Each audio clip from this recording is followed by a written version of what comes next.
Hoy en nuestro programa dedicado a lengua inglesa nos acompañan los profesores de la Facultad de Filología, José Javier Ávila Cabrera, bienvenido. Hola Isabel, gracias. Y la profesora Pilar Rodríguez Arancón, bienvenida. Hola Isabel. Vamos a hablar en los siguientes minutos de los verbos modales en inglés. Este es uno de los puntos que verdaderamente dan quebraderos de cabeza en inglés, los verbos modales. ¿Qué son exactamente los verbos modales? Bien, los verbos modales forman una categoría propia porque no se ajustan a las normas que siguen la mayoría de los verbos. Podemos decir que hay tres tipos de verbos en inglés. Por un lado, el verbo to be y have got, que funcionan en presente y pasado, sin necesidad de auxiliares para formar oraciones negativas o interrogativas. Por otro lado, tenemos los verbos modales, que vamos a ver hoy en detalle. Y los demás que pueden ser regulares e irregulares dependiendo de cómo formen el pasado y el participio. Si lo forman añadiendo ed serán regulares, de manera que normalmente solo nos aprenderemos el infinitivo. Y los irregulares que forman el pasado y participio de otra forma, es decir, de una forma irregular o propia que debemos estudiar, memorizar. Estos son pues precisamente los que hay que memorizar y nos cuestan más, ¿no? Sí, así es, pero en realidad los verbos en inglés son muchísimo más fáciles de lo que son en español. Aunque parezca increíble, podemos conjugar un verbo completamente usando solo 5 palabras y de esas solo tendremos que memorizar 3 porque las otras se adivinan fácilmente a partir de estas. Por ejemplo, el verbo to write forma todos sus tiempos con 3 palabras, write, wrote, written, que corresponden al infinitivo, al pasado y al pasado participio. Las otras 2 palabras serían la tercera persona del singular del presente, que no se memoriza porque simplemente hay que añadir la desinencia verbal es o is. Y, por ejemplo, el caso del verbo to go, que en tercera persona del singular añade es porque termina en vocal. Y lo mismo, tenemos otras terminaciones en las que acaban en doble s, ch, x, etcétera, donde también añadimos una S. Para el resto de verbos, pues la regla general es añadir S. Volviendo a la palabra que nos faltaba de las 5 que hemos mencionado, se trata de gerundio, que se forma añadiendo la desinencia verbal ing al verbo. La única excepción a esta regla de las 5 palabras es el verbo to be, que tiene solo 3 para conjugar, para ser conjugado, que son am, is y are. To be para el infinitivo, was y were para el pasado y been para el pasado participio. Creo que así pues se entiende perfectamente y que ha quedado claro. Y entonces el otro grupo del que se hablaba, el de los modales, ¿en qué se diferencia a lo que hemos estado hablando ahora? Bueno, pues como decía José, dentro de los 3 grupos la categoría de los modales tiene unas reglas propias y se diferencia de los demás porque no se conjugan como los demás de las otras 2 categorías y en realidad son una especie de palabras especiales con un significado verbal que complementa a otros verbos, siempre van acompañando a otros verbos. Por eso no tienen infinitivo, ni se les añade una S en tercera persona, del singular del presente, y son verbos que lo que hacen es añadir eso, un modo, una obligación, una posibilidad, permiso, habilidad a los verbos que van a continuación. ¿Y cuáles son? En este curso vamos a ver solo algunos, porque para este nivel no son necesarios todos, pero vamos a ver los más importantes. Ya aprendiendo simplemente los tiempos verbales normales del inglés, ya se estudian 2, aunque no los estudiamos propiamente como modales. Son unos auxiliares que nos ayudan a hacer el tiempo futuro, por ejemplo, en la palabra will, que es un modal que no se traduce, solo actúa para ayudarnos a formar tiempos verbales de futuro. Y con todos los verbos, con cualquiera de los 3 tipos, los regulares, los irregulares y el verbo to be. La estructura será siempre la misma, el sujeto más will más el verbo en infinitivo sin to. Y los complementos, para frases afirmativas. Por ejemplo, podríamos decir la frase I will go tomorrow, iré mañana. El detalle de especificar que se trata de un infinitivo sin to es muy importante porque la mayoría de las veces el infinitivo se corresponde de forma precisa con el presente de indicativo, pero no en el verbo to be. Entonces, para el verbo to be, para hacer una frase en futuro, tenemos que utilizar la palabra be y no am, ni is, ni are. De forma que tendríamos, por ejemplo, la frase they will be here tomorrow. Ellos estarán aquí mañana. En frases negativas añadimos not después de will, como por ejemplo I will not go tomorrow, no iré mañana. Y en interrogativas pondremos el will delante del sujeto y después añadiremos el verbo en infinitivo sin to y los complementos. Will you be there tomorrow? Estarás allí mañana. Si no hacemos la contracción, como habíamos visto en otros programas, la negación se colocará en el sitio normal, o sea, antes del verbo principal. Will you not come with me? Y al hilo de lo que dice Pilar, lo mismo ocurre con el auxiliar would, que convierte el verbo que le sigue en tiempo condicional. Es otro ejemplo de un modal que no se traduce y convierte a todos los verbos en tiempo condicional, los de todos los grupos to be, regulares y irregulares. La estructura sujeto más auxiliar would más el verbo en infinitivo sin to, complementos, etc. Por ejemplo, I would like to have a car. Me gustaría tener un coche. En frases negativas, este elemento would va seguido de not, previamente con el sujeto, y finalmente pondríamos el infinitivo sin to también. I would not do that. I wouldn't do that. No haría eso. En frases interrogativas se hace una inversión, es decir, el auxiliar se coloca en primera posición, luego el sujeto y luego el infinitivo sin to. Would you do that course? ¿Harías ese curso? Y de nuevo, si no hacemos la contracción, la negación se quedaría en su sitio normal, es decir, antes del verbo principal. Would she not like to go to that party? ¿Y no le gustaría ir a esa fiesta? Yo creo que hasta aquí está todo claro. Se ha hablado al principio de que se van a ver varios modales auxiliares en el temario, pero ¿cuáles son? ¿Son muy diferentes? Pues sí, como te comentábamos, son palabras con un uso específico que apoyan a otros verbos. En el caso de los que ya hemos mencionado, will y would, no añaden ningún significado. Sin embargo, sí que transforman el tiempo verbal que los sigue. Pero la mayoría de los verbos modales lo que hacen es que tienen su significado propio. Podemos empezar, por ejemplo, hablando de can, que es distinto porque tiene un significado que significa puedo, puedes, pueden. No lo traduzco por poder porque, como hemos dicho al principio, no tienen un infinitivo. Simplemente es un caso de presente y se conjuga con todas las formas, desde la primera persona del singular hasta la tercera del plural, sin utilizar la S en la tercera del singular, por ejemplo. El significado tiene una doble connotación. Se usa como capacidad y también como habilidad.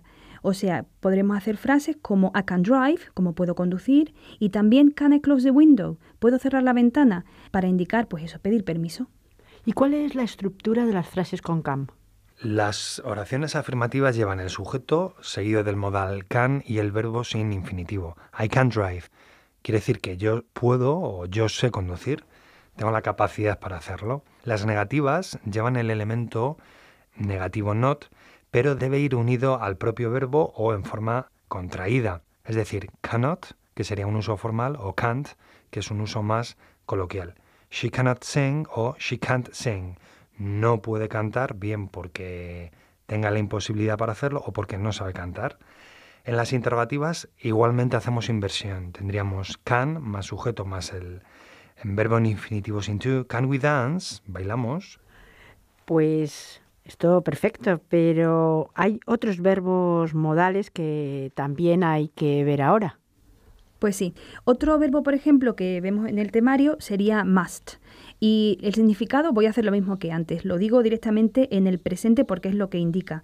Sería debo, debes, debe, etc. Porque, como hemos visto, no tiene infinitivo. La misma regla que a todos los modales se le aplica, no tiene S en la tercera persona del singular del presente. Y la estructura sería sujeto más must, más el verbo en infinitivo sin to, como siempre, más los complementos. Un ejemplo de frase sería I must go. Tengo que irme, debo irme. En negativo se le añadiría not, así que I mustn't go, no debo ir. Y también en interrogativa se pone primero must, después el sujeto y después el verbo y los complementos. El uso entonces es idéntico. ¿Se ven también más modales? Sí, el último que nos queda por repasar es should. Al igual que can, tiene su propio significado y es debería. Es condicional y el uso también es parecido al de can. En frases afirmativas tendremos el sujeto, auxiliar should, verbo infinitivo sin to y los complementos. En oraciones negativas tendremos el sujeto, should, not o shouldn't y el verbo sin infinitivo con to o sin la preposición to. En las interrogativas hacemos inversión, nuevamente, should, sujeto, verbo en infinitivo o negativa, shouldn't, sujeto y verbo en infinitivo. Pues muy bien. Otro problema que surge a menudo cuando intentamos expresar una idea en inglés es esa diferencia entre must y should. Sí, es verdad, crea problemas. La diferencia, la verdad, es que es simple. Must significa debo o debes y should es debería o deberías. La diferencia es que uno es una obligación y lo otro es más bien una recomendación. No es lo mismo decir debes ir que deberías ir. El segundo te da la posibilidad de decir que no, aunque hacerlo fuera lo más adecuado. Es una recomendación, un consejo, no una obligación completa. Y a modo de resumen, me gustaría señalar que hemos visto el uso de dos modales que forman dos tiempos verbales nuevos de los verbos que los siguen. Sería el caso de will para el futuro y de would para el condicional. Ninguno de los dos se traduce porque no añaden significado. Exactamente. Un buen resumen. Y además hay otros modales que tienen significados propios y se colocan también delante de los verbos principales de las frases. Así es, Isabel. Y hoy hemos repasado con must y should, cada uno con su significado propio y diferente a los demás, pero con unas reglas muy concretas en común. Hasta ahí todo claro. Pero ya que estos verbos tienen únicamente esos tiempos verbales, ¿cómo diríamos algo como podré ir mañana, por ejemplo? Los verbos modales necesitan de otros para que los asistan a la hora de formar otros tiempos. Por ejemplo, can utiliza el verbo to be able to, que podríamos traducir como ser capaz de. Al tener un significado parecido, lo completa. De esta manera es que si necesitamos el infinitivo o el futuro, lo podríamos hacer con to be able to. De todas formas, hay otro verbo modal con las mismas reglas, que sería el pasado y el condicional de can, y este es could. Para cualquier otro tiempo verbal tendríamos que usar el equivalente o su sustituto. Lo mismo ocurre con must, que significa debo, debes, etcétera, como vimos antes. El verbo que complementaría los tiempos verbales que más no puede hacer es to have to. El significado es parecido, como le ocurría a to be able to, aunque no es idéntico. En este caso, to have to significa tener que. Cualquier tiempo verbal que no cubra el presente que tiene must, lo haríamos con el sustituto.